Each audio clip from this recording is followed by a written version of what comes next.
السلام علیکم دوستانو، څنګه یې؟ امید ساتم چې ښه به یې. زه یم فضل الله، تاسو ګورئ فضل ټیکنیکل 45.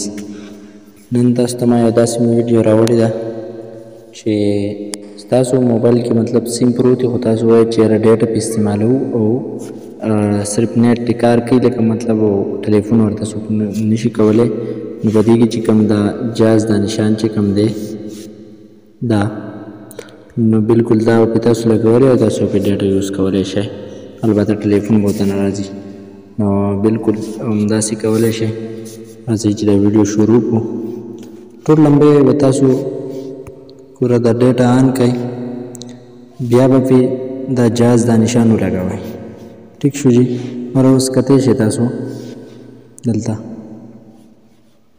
تاسو کتی شئ. اوس ګوره صرف د جاز نشان دی.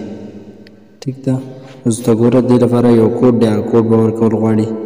دا به راشئ دې ځای ته، دلته به کلیک وکړئ. دلته به وګوره سټار هیش سټار هیش. ټیک شو. 46 36 هیش سټار هیش سټار چې ورکړو. اوس ته ګوره دې کې تاسو ته څه وي، دا ګوره دې لمبني باندې به کلیک وکړئ. اوس ته ګوره موبایل ریډیو پاور چې کوم دی دا به آن کړئ تاسو. اوس تاسو کتی شئ بره ګوره تاسو ته ډیټا سیسټم آن شو. اوس تاسو څه شی کوئ هغه کولی شئ، مطلب یو اپلیکیشن اوپن کوئ یا یو ویډیو ګورئ مثال. بالکل تاسو په دې طریقه باندې کتلی شئ. تاسو د نورو ویډیوګانو لپاره زموږ فضل ټیکنیکل 45 ضرور سبسکرایب کړئ.